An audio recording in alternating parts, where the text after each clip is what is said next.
폭염주의보가 내려진 오후였습니다. 서울 한복판 아스팔트에서는 뜨거운 김이 피어오르고 있었고 사람들은 횡단보도 신호를 기다리면서도 연신 부채질을 해댔습니다. 뉴스에서는 야외 활동 자제라는 말이 반복됐고 편의점 얼음컵은 오전부터 동이 났습니다. 그런데 그런 날씨 속에서도 한 노인이 검은 비닐봉지 2개를 양손에 꼭 쥔 채 천천히 걸어가고 있었습니다. 낡은 밀짚 모자는 땀으로 축축했고 회색 셔츠는 등에 달라붙어 색이 짙게 변해 있었습니다. 운동화 밑창은 다 닳아 걸을 때마다 삐걱삐걱 소리가 났습니다. 하지만 노인은 몇 번이고 봉지를 고쳐들며 중얼거렸습니다. 안 상했어야 할 텐데. 비닐봉지 안에는 새벽에 직접 딴 옥수수와 손주가 어릴 적 좋아하던 약과가 들어 있었습니다. 서울 올라오는 내내 뜨거운 열기 속에서 눅눅해질까봐 노인은 버스 안에서도 계속 봉지를 품에 안고 있었습니다. 그날 노인은 아들 집에 가는 길이었습니다. 정확히는 3달 만에 손주 얼굴 한번 보러 가는 길이었습니다. 하지만 그 노인은 몰랐습니다. 자신이 초인종을 누르는 순간부터 그 집에 감춰져 있던 진짜 얼굴들이 하나씩 드러나게 될 줄은 말입니다. 그리고 더 몰랐습니다. 몇 시간 뒤 자신을 벌레 보듯 쳐다보던 사람들이 무너진 얼굴로 고개 숙이게 될 거라는 걸 말입니다. 오늘 이야기는 끝까지 들으셔야 합니다. 사람을 겉모습으로 판단한 대가가 얼마나 차갑게 돌아오는지, 그리고 늙었다는 이유만으로 함부로 대했던 한마디가 얼마나 깊은 상처가 되는지 아주 씁쓸하게 남는 이야기입니다. 이야기 들으시기 전에 구독과 좋아요 한번 부탁드립니다. 여러분의 작은 응원이 다음 이야기를 만드는 힘이 됩니다. 노인의 이름은 박춘식, 올해 73이었습니다. 젊은 시절 그는 손에 기름때 묻혀가며 철물점을 운영했습니다. 비 오는 날이면 철판을 덮으러 뛰어나갔고 겨울이면 새벽 5시부터 연탄을 갈았습니다. 그렇게 번 돈으로 아들 공부시켰고 없는 살림에도 남한테 손 벌리지 않으려고 악착같이 살았습니다. 동네 사람들은 그런 춘식을 보고 늘 같은 말을 했습니다. 박 사장만큼 성실한 사람 없다. 하지만 세월은 사람을 바꿔놓는 법이었습니다. 아내가 먼저 세상을 떠난 뒤부터 춘식은 점점 말수가 줄었고 도시로 올라간 아들과는 연락도 뜸해졌습니다. 그래도 손주 생각만 하면 얼굴에 웃음이 번졌습니다. 어릴 적 서준이는 할아버지만 오면 등에 매달려 약과 하며 좋아하던 아이였습니다. 그래서 춘식은 오늘도 새벽 시장에서 가장 비싼 약과를 샀습니다. 자기는 10,000원짜리 국밥도 비싸서 망설이면서 손주 먹일 약과는 망설이지 않았습니다. 오후 2시 10분, 드디어 노인은 서울 강남 끝자락에 있는 고급 주상복합 한빛타워 앞에 도착했습니다. 유리 외벽은 햇빛을 받아 번쩍였고 로비에는 은은한 향수 냄새가 퍼져 있었습니다. 검은 정장을 입은 경비원이 자동문 앞에 서 있었고 주민들은 외제차 키를 손에 든 채 바쁘게 드나들었습니다. 그런데 로비 바닥에 물방울이 툭툭 떨어졌습니다. 춘식 노인의 셔츠에서 흐른 땀이었습니다. 경비원은 노인을 위아래로 훑어보더니 잠시 인상을 찌푸렸습니다. 마치 택배 기사라도 들어온 줄 아는 눈빛이었습니다. 어디 오셨습니까? 춘식은 숨을 고르며 대답했습니다. 1800이요. 우리 아들 집이요. 경비원은 인터폰을 눌렀습니다. 잠시 뒤 스피커 너머로 여자의 목소리가 들렸습니다. 누구세요? 아버님 오셨습니다. 순간 짧은 정적이 흘렀습니다. 그리고 아주 작게 하지만 분명하게 들려온 한숨소리. 올라오시라고 하세요. 그 한숨이 그날 모든 일의 시작이었습니다. 엘리베이터 안은 시원했습니다. 하지만 박춘식 노인은 이상하게 숨이 더 막혔습니다. 거울에 비친 자신의 모습 때문이었습니다. 밀짚 모자 챙은 축 늘어져 있었고 셔츠는 땀에 젖어 군데군데 얼룩이 졌습니다. 바짓단에는 버스터미널에서 묻은 먼지가 그대로 남아 있었습니다. 춘식은 괜히 손바닥으로 셔츠를 몇 번 문질렀습니다. 혹시 냄새날까 싶어서였습니다.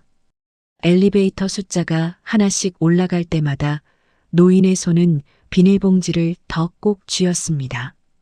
아내는 새벽 5시부터 밭에서 딴 초당 옥수수와 손주 서준이가 좋아하던 약과가 들어 있었습니다. 서울 올라오는 내내 사람들 눈치 보면서도 그 봉지만큼은 바닥에 내려놓지 않았습니다. 띵! 18층에 도착했다는 소리가 울렸습니다. 춘식은 잠시 숨을 고른 뒤 천천히 초인종을 눌렀습니다. 잠깐 뒤 문이 열렸습니다. 차가운 에어컨 바람이 얼굴로 확 쏟아졌습니다. 그런데 반가움보다 먼저 날아온 건 며느리 강미란의 굳은 표정이었습니다. 하얀 원피스에 진주 귀걸이를 한 미란은 노인을 보자마자 아주 잠깐 코를 찡그렸습니다. 그리고 곧바로 뒤를 돌아보며 혼잣말처럼 중얼거렸습니다. 아휴, 땀 냄새. 아주 작게 한 말이었지만 춘식 귀에는 또렷하게 박혔습니다. 노인은 머쓱하게 웃으며 모자를 벗었습니다. 일이 더운데 미안하구나. 오는 길이 좀 막혀서. 미라는 억지로 입꼬리를 올렸습니다. 아버님, 오늘 저 손님 오기로 했잖아요. 연락이라도 하고 오시지. 아, 그랬냐? 잠깐 얼굴만 보고 갈라 그랬지. 일단 들어오세요. 근데 거실 말고 이쪽으로요. 미라는 노인을 거실이 아닌 베란다 앞 작은 보조의자로 안내했습니다. 에어컨 바람도 제대로 안 오는 자리였습니다. 거실에서는 잔잔한 클래식 음악이 흐르고 있었고 대리석 테이블 위에는 호텔 케이터링 음식이 줄지어 놓여 있었습니다. 하지만 노인이 앉은 곳에는 작은 선풍기 하나만 덜덜거리며 돌아가고 있었습니다. 춘식은 조심스럽게 비닐봉지를 발밑에 내려놓았습니다. 바닥에 물이 조금 떨어졌습니다. 셔츠에서 흐른 땀이었습니다. 미라는 그걸 보자마자 휴지를 몇 장 뽑아 바닥을 닦았습니다. 그러곤 한숨 섞인 목소리로 말했습니다. 아버님, 로비에서 좀 쉬다가 오시지 그러셨어요. 이렇게 땀 흘리시고. 춘식은 괜히 미안해져서 연신 손수건으로 목을 닦았습니다. 미안하다. 더워서 그렇지 뭐. 물은 정수기에서 드시면 되고요. 손님들 오기 전까지만 좀 조용히 계세요. 그 말을 들은 순간 춘식 눈빛이 잠깐 흔들렸습니다. 조용히 계세요. 마치 집주인이 아니라 눈치 보는 손님이 된 기분이었습니다. 하지만 노인은 그냥 고개를 끄덕였습니다. 그래, 그래. 그때 방문 하나가 열리더니 손주 서준이 나왔습니다. 검은 티셔츠에 이어폰을 낀 채 휴대폰만 내려다보고 있었습니다. 춘식 얼굴이 금세 밝아졌습니다. 서준아. 하지만 서준은 잠깐 쳐다보더니 귀찮다는 듯 말했습니다. 아, 할아버지 오셨어요? 그래. 네 좋아하던 약과 사왔다. 춘식은 얼른 봉지를 뒤적였습니다. 눅눅해질까봐 휴지로 몇 겹 싸놓은 약과 봉투가 나왔습니다. 그런데 서준은 얼굴을 찌푸렸습니다. 저 이제 그런 거 안 먹어요. 당 많아서 살쪄요. 춘식 손이 허공에서 멈췄습니다. 그래도 하나만 먹어봐라. 옛날에는 네가. 아, 진짜 됐어요. 친구들이랑 게임 중이라 바빠요. 툭. 방문이 닫혔습니다. 춘식은 한동안 약과 봉지를 내려다봤습니다. 눅눅해진 봉투 끝이 손에 축축하게 달라붙었습니다. 그 모습을 본 미란이 짜증 섞인 목소리로 말했습니다. 아버님, 그런 거 자꾸 먹이려고 하지 마세요. 애 관리해야 돼요. 춘식은 애써 웃었습니다. 그래. 요즘 애들은 다르지. 하지만 그의 목소리는 조금 작아져 있었습니다. 잠시 뒤 초인종이 연달아 울렸습니다. 미란 친구들이 도착한 것입니다. 향수 냄새와 웃음소리가 한꺼번에 집안을 채웠습니다. 어머 미란아, 집 진짜 시원하다. 오늘 음식도 호텔에서 시켰어? 여자들은 명품 가방을 소파 위에 올려놓으며 떠들었습니다. 그런데 그중 한 명이 베란다 쪽 춘식을 발견했습니다. 어머, 저분 누구셔? 순간 미란 표정이 굳었습니다. 그녀는 아주 잠깐 망설이다가 웃으며 말했습니다. 아, 시골에서 올라오신 시아버님이세요. 말끝이 이상하게 흐려졌습니다. 꼭 숨기고 싶은 걸 억지로 설명하는 사람 같았습니다. 춘식은 자리에서 일어나 꾸벅 인사했습니다. 안녕하십니까? 그러자 한 여자가 코를 막듯 손을 흔들며 웃었습니다. 아버님, 밖에 엄청 더우셨나 보다. 완전 땀범벅이시네. 다른 여자도 작게 키득거렸습니다. 요즘 보기 힘든 스타일이다. 꼭 시골 장터 같다. 여자들 웃음소리가 이어졌고 미란도 따라 웃었습니다. 아주 잠깐이었지만 그 웃음은 춘식 가슴을 조용히 긁고 지나갔습니다. 거실 안웃음 소리는 점점 커졌습니다. 여자들은 에어컨 바람 아래서 아이스커피를 들고 앉아 피부과 이야기, 자식 유학 이야기, 남편 연봉 이야기를 쉴 새 없이 떠들어댔습니다. 그 사이 박춘식 노인은 베란다 앞 보조의자에 조용히 앉아 있었습니다. 작은 선풍기 한 대가 덜덜거리며 뜨거운 바람을 밀어내고 있었지만 등줄기 땀은 멈추지 않았습니다. 춘식은 괜히 바짓땀만 몇 번 털었습니다. 마치 자기 때문에 바닥이 더러워질까봐 눈치 보는 사람처럼 말입니다. 그때 미란 친구 중 한 명이 테이블 위 비닐봉지를 힐끗 보더니 물었습니다. 저거 뭐야? 미란은 한숨을 쉬며 대답했습니다. 옥수수요. 아버님이 시골에서 가져오셨어요. 어머 직접 농사 지으신 거야? 네. 근데 저희는 사실 잘 안 먹어요. 그 말에 여자 하나가 피식 웃었습니다. 요즘 누가 저런 걸 삶아 먹어. 탄수화물 덩어리인데. 그러자 다른 여자가 장난스럽게 말했습니다. 그래도 정겹긴 하다. 시골 냄새 나고. 여자들은 서로 얼굴 보며 웃었습니다. 그 웃음은 작았지만 춘식 귀에는 이상할 만큼 크게 들렸습니다. 춘식은 조용히 봉지를 자기 발 쪽으로 끌어당겼습니다. 마치 남에게 보이면 안 되는 물건처럼 말입니다. 그런데 그 모습을 본 미란이 더 짜증난 얼굴로 말했습니다. 아버님, 바닥에 물 떨어져요. 봉지 좀 저쪽에 놔주세요. 춘식은 얼른 허리를 굽혀 바닥을 닦았습니다. 손등 핏줄이 붉어졌습니다. 미안하다. 내가 정신이 없었네. 그 말에 친구 중 한 명이 작게 중얼거렸습니다. 연세 드시면 저렇게 되나 봐. 그 말을 들은 순간 춘식 손이 잠깐 멈췄습니다. 하지만 노인은 아무 말도 하지 않았습니다. 그냥 손수건으로 바닥만 닦았습니다. 잠시 뒤 미란이 친구들에게 말했습니다. 우리 사진 찍자. 여자들은 기다렸다는 듯 소파 앞으로 몰려갔습니다. 휴대폰 카메라가 켜지고 모두 얼굴 각도를 맞추며 웃었습니다. 그런데 카메라 화면 구석에 베란다 쪽 춘식 모습이 걸렸습니다. 미라는 바로 얼굴을 찌푸렸습니다. 아버님, 잠깐 안쪽으로 좀 들어가 계시면 안 돼요? 춘식은 당황했습니다. 사진 찍는데 나오셔서요. 순간 공기가 이상하게 조용해졌습니다. 친구들은 못 들은 척했지만 입꼬리는 올라가 있었습니다. 춘식은 천천히 자리에서 일어났습니다. 아, 그래. 내가 방해됐구나. 노인은 작은 다용도실 문 쪽으로 걸어갔습니다. 세탁기와 청소도구가 있는 좁은 공간이었습니다. 미라는 그 문을 반쯤 닫아버렸습니다. 그리고 다시 환하게 웃으며 사진을 찍었습니다. 하나, 둘, 셋. 찰칵. 문틈 사이로 그 웃음소리가 들어왔습니다. 춘식은 다용도실 안에서 가만히 서 있었습니다. 세제 냄새와 습한 공기가 코를 찔렀습니다. 그는 괜히 셔츠 냄새를 맡아봤습니다. 정말 그렇게 냄새가 나는 건가 싶어서였습니다.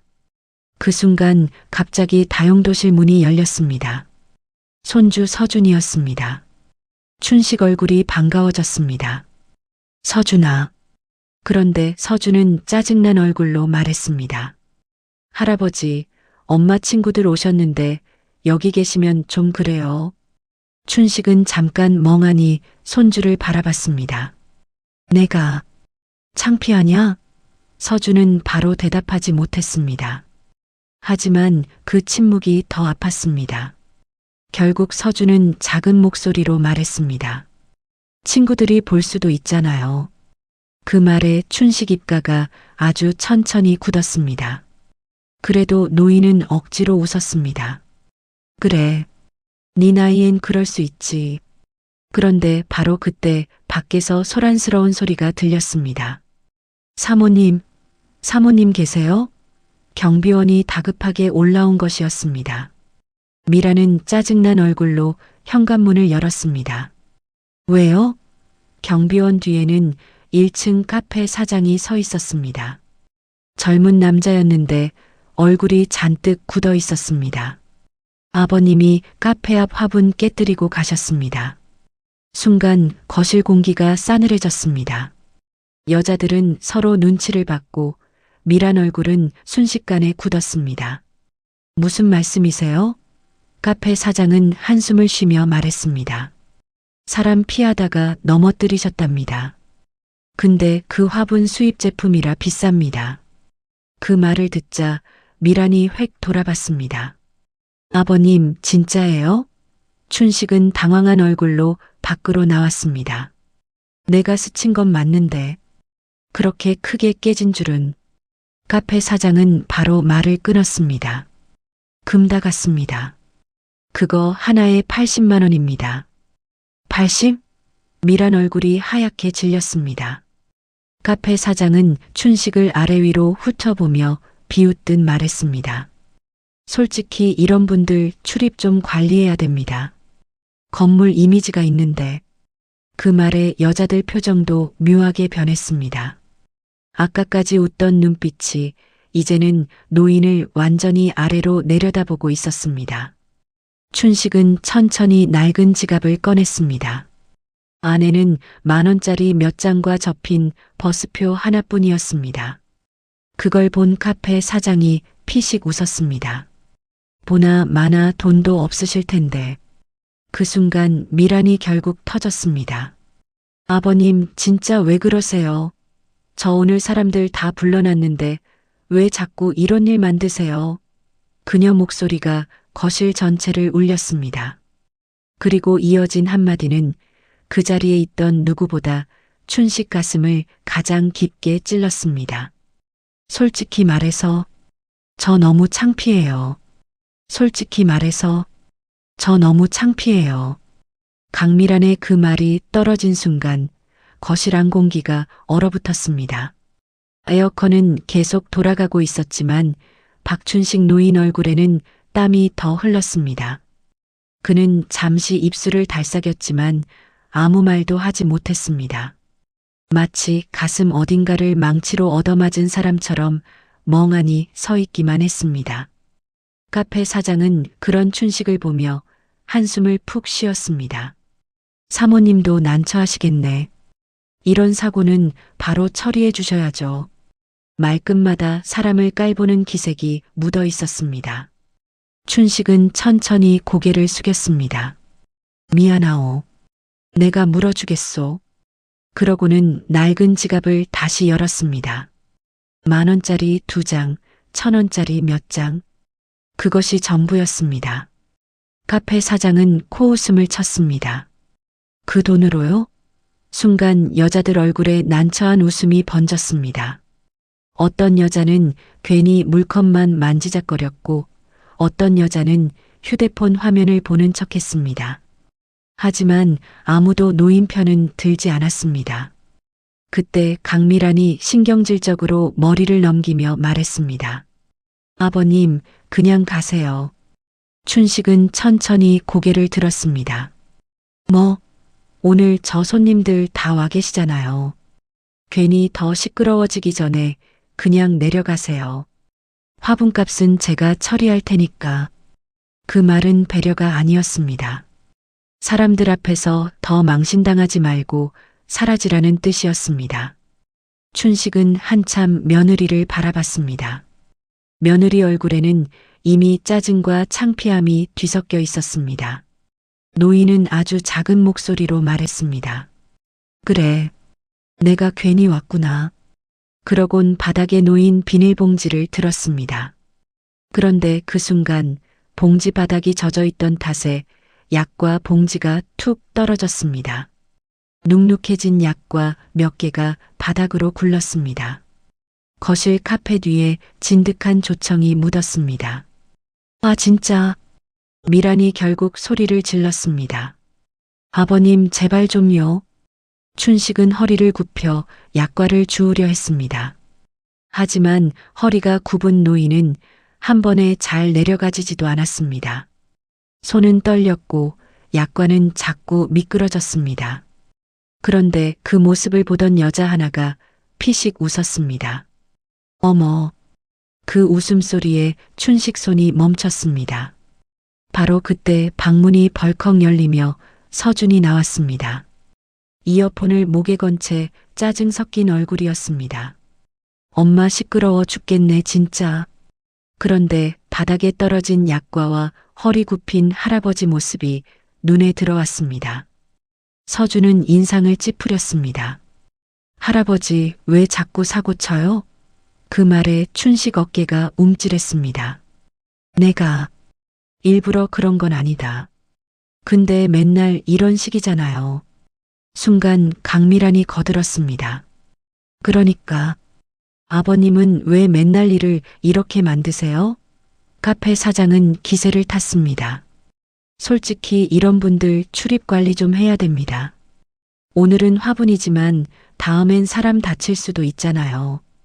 그리고는 경비원을 향해 말했습니다. 아저씨, 다음부터 이런 분들 그냥 함부로 들이지 마세요. 이런 분들. 그 말에 춘식 눈빛이 천천히 흔들렸습니다. 하지만 더 아픈 건 이어서 나온 말이었습니다. 저 노인 좀 끌어내세요. 강미란 친구 중 하나가 아주 작게 한 말이었습니다. 본인은 들리지 않을 줄 알았던 모양이었습니다. 하지만 그 조용한 거실 안에서 그 말은 너무 선명하게 들렸습니다. 춘식은 한동안 움직이지 못했습니다. 손에는 눅눅한 약과가 들려 있었습니다. 조청이 손가락 사이에 끈적하게 묻었습니다. 노인은 그걸 가만히 내려다보다가 천천히 입을 열었습니다. 일이 더운데 내가 민폐만 끼쳤구나. 목소리는 아주 낮았지만 이상하게 거실 전체에 퍼졌습니다. 그러자 미라는 한숨을 푹 쉬며 말했습니다. 아버님, 제발 감성적으로 말씀하지 마세요. 저희도 사는 게 힘들어요. 그 말에 춘식은 며느리를 가만히 바라봤습니다. 아주 잠깐이었지만 그 눈빛에는 놀라움이 담겨 있었습니다. 젊었을 때 자신이 밤새 철물점 지키며 번 돈으로 대학 보내고 결혼까지 시킨 아들이 지금 이런 집에 살고 있는데 그 집에서 자신은 사람 취급도 못 받고 있다는 사실이 그제야 실감나는 눈빛이었습니다. 그때였습니다. 복도 쪽에서 갑자기 웅성거리는 소리가 들렸습니다. 엘리베이터가 한번 멈추더니 검은 정장을 입은 남자 2명이 빠르게 걸어왔습니다. 뒤이어 또 다른 엘리베이터 문이 열렸고 이번에는 회색 정장을 입은 남자가 서류 가방을 들고 뛰어나왔습니다. 경비원이 순간 자세를 바로 세웠습니다. 카페 사장도 이상함을 느꼈는지 입을 다물었습니다. 정장 입은 남자 하나가 집안을 훑어보더니 다급하게 외쳤습니다. 박춘식 회장님 여기 계십니까? 순간 거실 앞모든 시선이 한 사람에게 꽂혔습니다. 손에 눅눅한 약과를 들고 서 있는 땀에 젖은 노인 박춘식에게 말입니다. 박춘식 회장님 여기 계십니까? 그 한마디가 떨어진 순간 거실 안 공기가 완전히 멈춰버렸습니다.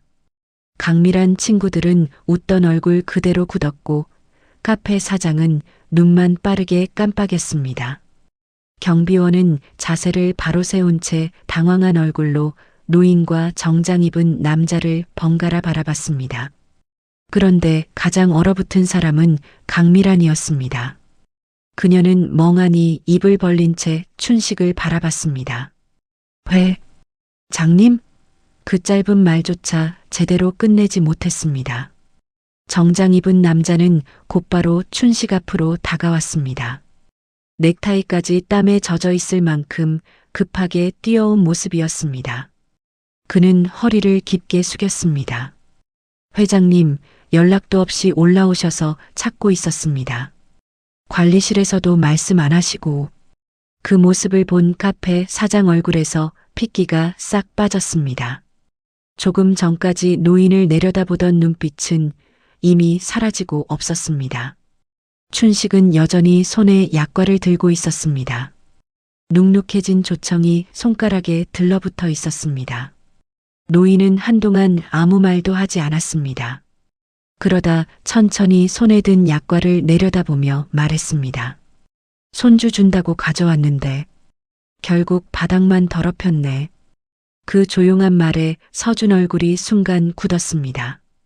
정장 남자는 곧바로 고개를 돌려 미란과 카페 사장을 바라봤습니다.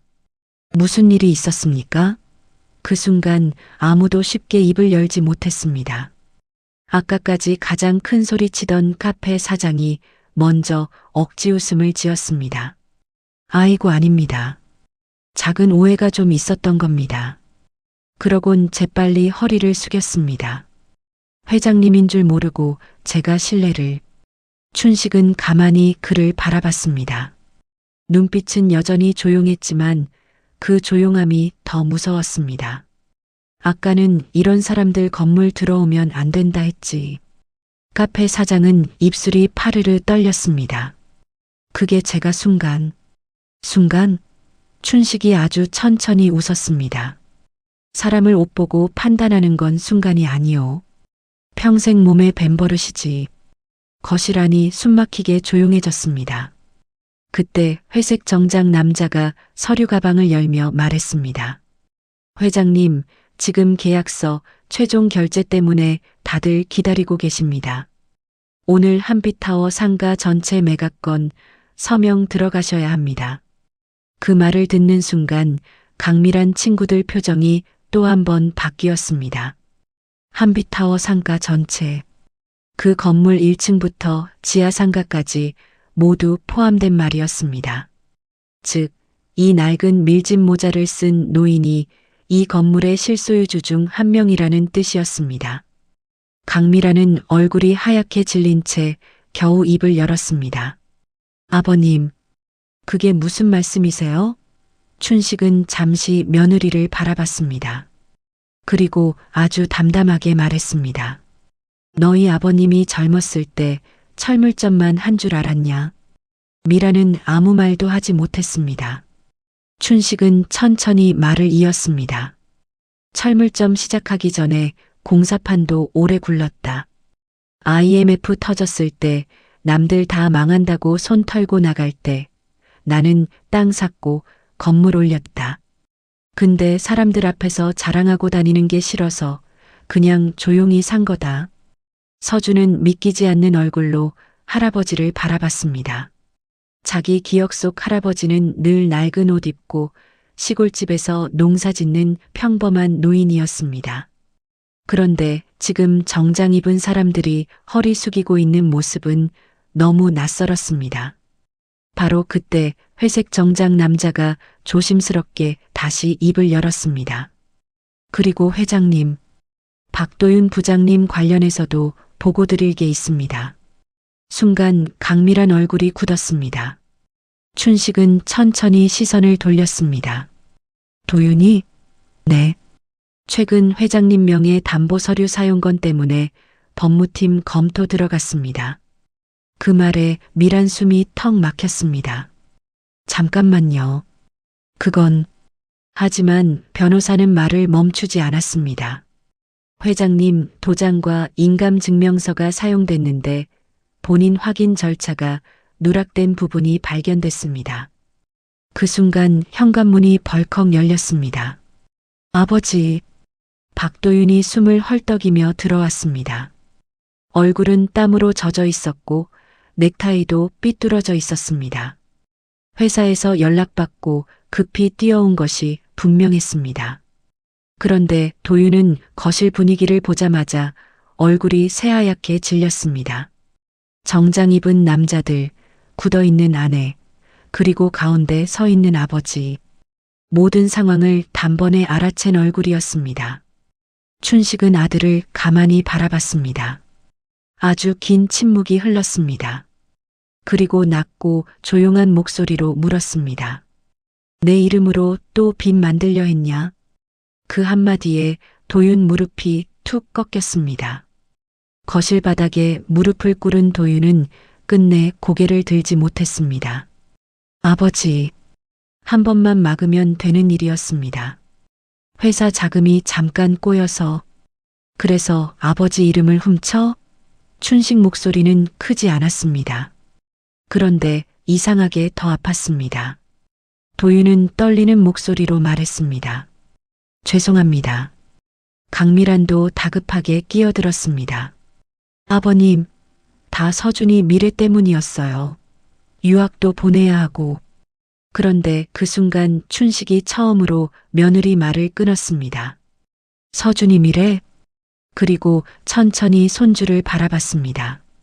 할아버지 창피하다고 한 그 미래 말이냐? 순간 서준 얼굴이 무너졌습니다.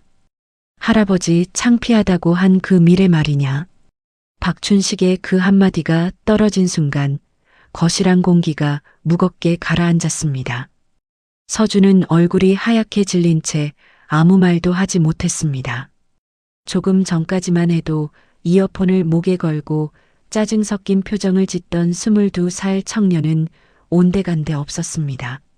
손끝이 떨렸고 눈동자는 흔들리고 있었습니다. 하지만 더 처참하게 무너진 사람은 바닥에 무릎 꿇고 있는 박도윤이었습니다. 춘식은 한동안 아들을 내려다봤습니다. 젊었을 때 도윤이 처음 걸음마 떼던 날도 생각났고 중학교 입학식 날 교복 입고 웃던 얼굴도 떠올랐습니다. 없는 형편에도 공부만큼은 남부럽지 않게 시키겠다고 밤새 철물점 셔터 내리고 계산기 두드리던 날들도 스쳐 지나갔습니다. 그런데 지금 그 아들은 아버지 이름으로 몰래 빚을 만들려다 들켜 무릎을 꿇고 있었습니다. 내가 네 대학 보내려고 새벽마다 연탄 갈았다. 춘식 목소리는 여전히 조용했습니다. 비 오는 날엔 철판 덮으러 뛰어나갔고 겨울엔 손 얼어가면서 일했다. 그래도 내 자식은 남 밑에서 무시 안 당하게 살라고 버텼다. 도윤은 고개를 들지 못한 채 눈물만 떨어뜨렸습니다. 근데 너는 네 아버지를 부끄러워했구나. 그 말에 강미란도 결국 눈시울이 흔들렸습니다. 하지만 춘식 시선은 차갑게 며느리에게 향했습니다. 너는 내가 촌스럽고 냄새나는 노인으로만 보였겠지. 미라는 입술을 깨물었습니다. 아버님, 저는 그런 뜻이 아니라... 아니다. 맞다. 춘식은 담담하게 말을 끊었습니다. 사람은 원래 자기보다 아래라고 생각하는 사람한테 본 모습이 나온다. 그 순간 미란 친구들 모두 얼굴이 굳었습니다. 조금 전까지 웃고 떠들던 사람들은 이제 물 한 모금도 쉽게 못 마시고 눈치만 보고 있었습니다. 어떤 여자는 슬쩍 가방을 들었고 또 다른 여자는 휴대폰만 내려다봤습니다. 방금 전까지 비닐봉지를 비웃고 흙냄새 난다고 웃던 입들이 모두 닫혀버린 것입니다. 그때 카페 사장이 조심스럽게 입을 열었습니다. 회장님, 제가 정말 몰라 뵀습니다. 춘식은 천천히 고개를 돌렸습니다. 내가 회장 아니었으면 어쩔 뻔했소? 카페 사장은 입을 다물었습니다. 그냥 가난한 노인이었으면 경찰 부르고 끌어냈겠지. 사장 얼굴에서 식은땀이 흘렀습니다. 그는 결국 허리를 깊게 숙였습니다. 죄송합니다. 하지만 춘식은 차갑게 웃었습니다. 나한텐 사과 안 해도 돼요. 당신은 평생 그렇게 살았을 테니. 그 말은 뺨을 때리는 소리보다 더 아프게 꽂혔습니다. 잠시 뒤 춘식은 바닥에 떨어진 약과를 하나씩 주워 봉지에 담았습니다.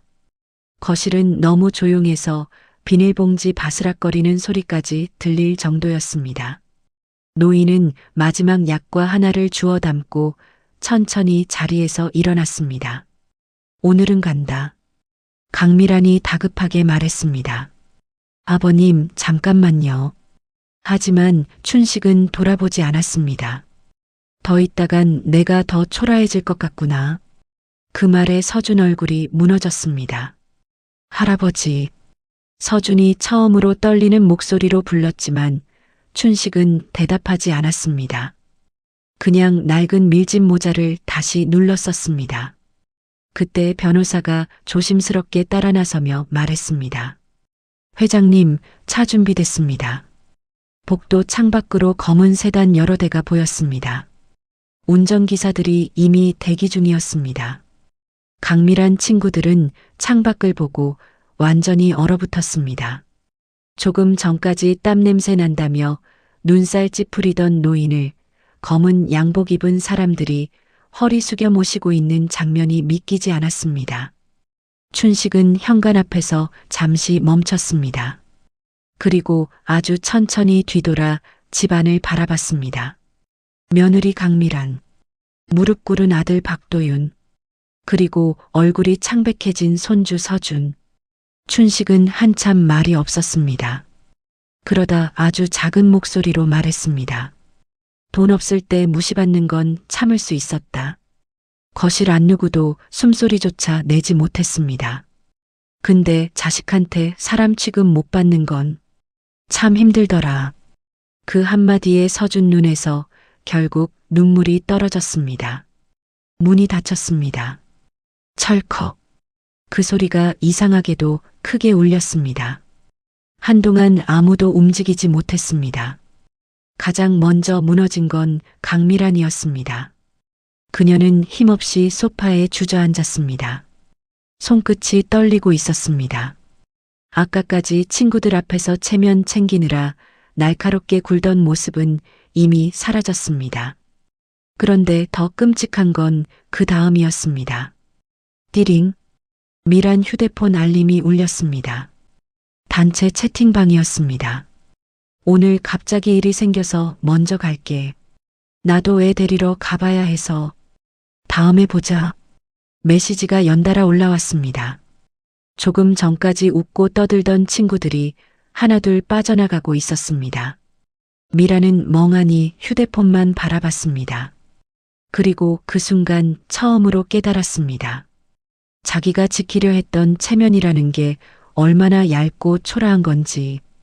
그날 이후 박도윤 집안은 눈에 띄게 무너져 내리기 시작했습니다.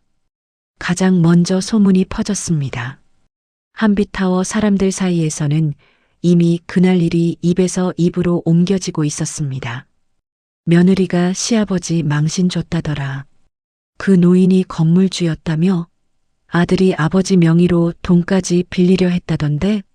처음에는 다들 조용히 수군거리는 정도였지만 시간이 지나자 사람들 태도는 노골적으로 변했습니다. 강미란이 엘리베이터를 타면 이전처럼 먼저 말을 걸던 사람들도 어색하게 인사만 하고 휴대폰 화면으로 시선을 돌렸습니다. 브런치 모임 단체방은 결국 조용히 사라졌고 같이 골프 치자며 연락하던 사람들도 더 이상 전화를 하지 않았습니다. 박도윤 회사 상황은 더 심각했습니다. 내부 감사가 시작되면서 그는 결국 임원 자리에서 내려와야 했습니다. 회사 로비를 나오는 날 도윤은 처음으로 자신이 아버지를 얼마나 함부로 대했는지 떠올렸습니다. 평생 양복 입고 사람들 위에 서 있다고 착각했는데 정작 자기 발밑은 텅 비어 있었다는 걸 그제야 알게 된 것입니다. 하지만 가장 크게 흔들린 사람은 서준이었습니다. 밤만 되면 할아버지 목소리가 귓가에 맴돌았습니다. 더 있다간 내가 더 초라해질 것 같구나. 그리고 마지막 말. 자식한테 사람 취급 못 받는 건 참 힘들더라. 서준은 잠을 제대로 못 잤습니다. 게임을 켜도 집중이 안 됐고 친구들과 있어도 자꾸 멍해졌습니다. 특히 바닥에 떨어진 약과를 주워 담던 할아버지 모습이 계속 떠올랐습니다. 그 끈적한 조청, 떨리던 손, 그리고 아무 말 없이 웃으려 하던 얼굴까지. 어느 순간부터 서준은 자기 방 책상 위에 놓인 비싼 헤드폰과 노트북이 이상하게 부끄러워졌습니다. 며칠 뒤 장대비가 쏟아지는 오후였습니다. 서준은 아무 말 없이 집을 나갔습니다. 서울 고속버스 터미널에서 광주행 버스를 탔고 2시간을 넘게 창밖만 바라봤습니다. 창문에는 빗물이 계속 흘러내렸습니다. 버스가 시골 터미널에 도착했을 때는 이미 저녁이 가까워지고 있었습니다. 비냄새와 젖은 흙냄새가 섞여 올라왔습니다. 서준은 휴대폰 지도를 보며 좁은 골목길을 걸었습니다. 운동화는 빗물에 젖었고 바짓단은 진흙이 튀었습니다. 그렇게 한참 걷다가 작은 단층집 앞에 멈춰 섰습니다. 녹슨 대문 옆 화분에는 고추가 심어져 있었고 처마 끝에서는 빗물이 뚝뚝 떨어지고 있었습니다. 마당 한쪽에서는 박춘식이 혼자 비를 맞으며 널어둔 박스를 옮기고 있었습니다. 할아버지. 춘식은 천천히 고개를 들었습니다. 비에 젖은 손주가 서 있었습니다. 잠시 놀란 얼굴이었던 춘식은 곧 아무렇지도 않게 말했습니다. 비 오는데 어쩐 일이냐? 그 한마디에 서준 눈시울이 붉어졌습니다. 서울에서는 아무도 자신에게 그렇게 따뜻하게 묻지 않았습니다. 서준은 결국 고개를 숙였습니다. 죄송해요. 할아버지. 빗소리만 조용히 들렸습니다. 제가 너무 못됐어요. 춘식은 한동안 말이 없었습니다. 그러다 젖은 손주 얼굴을 가만히 바라보더니 천천히 수건 하나를 건넸습니다. 감기 든다. 얼른 들어와라. 서준은 그 순간 더 참지 못하고 울음을 터뜨렸습니다. 춘식은 울고 있는 손주 등을 조용히 토닥였습니다.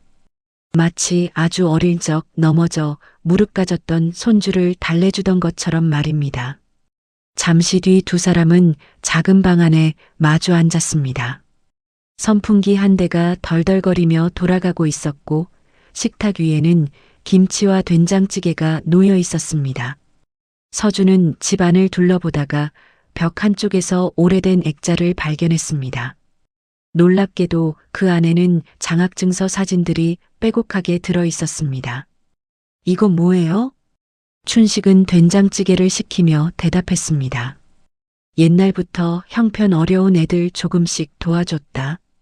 할아버지가요?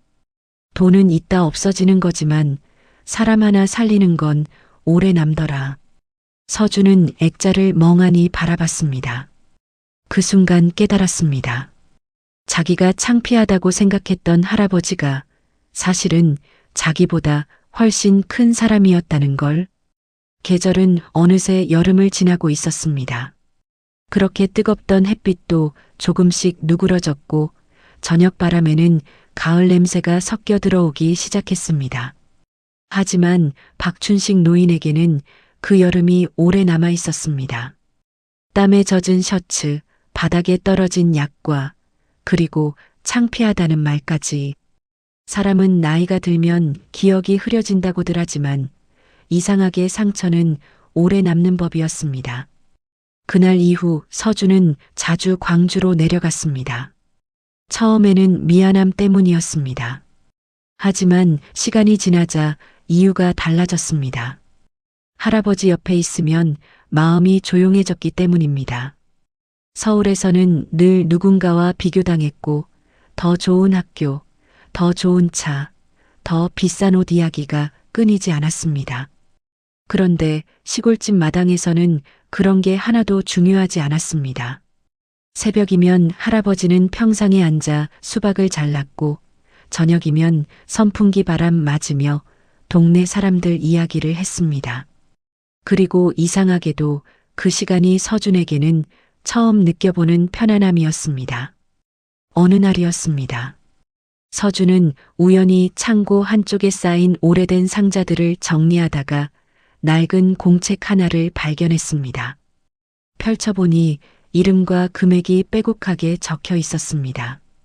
대학 등록금, 병원비, 장학금, 수십 명 이름 옆에 날짜와 금액이 적혀 있었습니다. 서준은 놀란 얼굴로 물었습니다. 할아버지, 이거 다 뭐예요? 춘식은 별일 아니라는 듯 대답했습니다. 형편 어려운 사람들 조금 도와준 거지 뭐. 이렇게 많이요? 춘식은 멋쩍게 웃었습니다. 젊을 땐 돈 없어서 서러운 게 제일 무서웠다. 그래서 나중엔 남들 그런 마음 안 들게 해주고 싶더라. 그 말을 들은 순간 서준은 괜히 고개를 숙였습니다.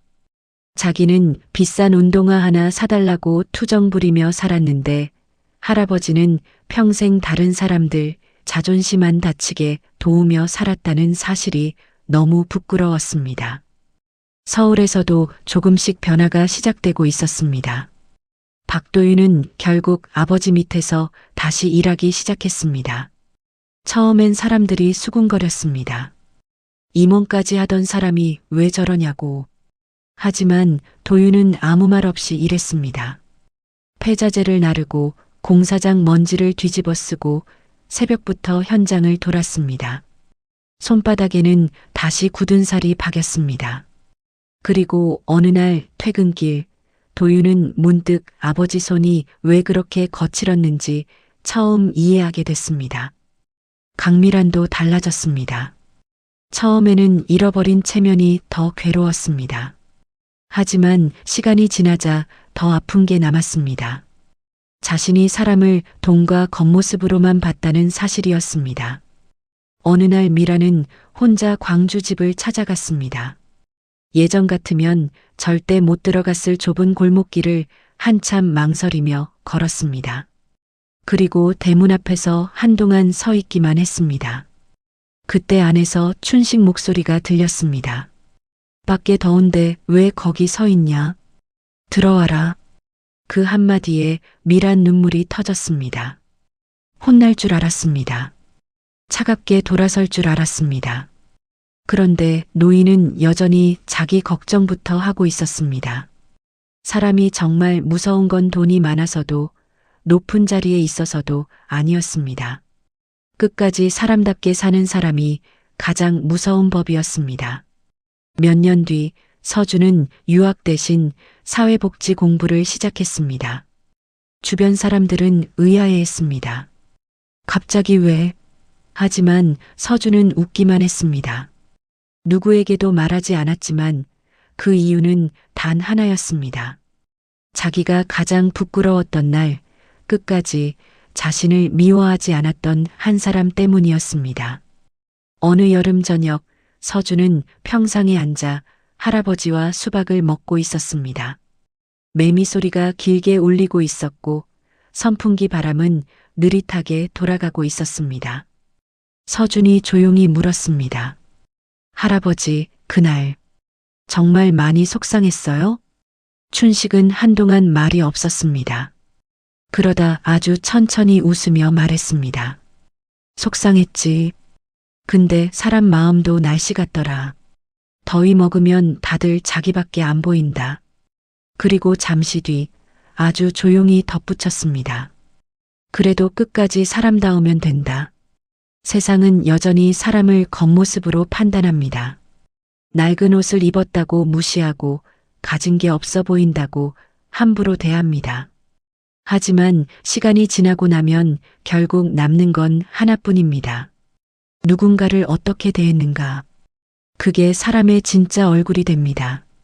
여러분은 살면서 누군가에게 이유 없이 차갑게 대했던 적이 있으신가요?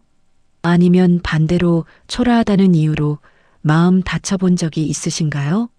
오늘 이야기가 마음에 남으셨다면 댓글로 여러분 이야기도 들려주십시오.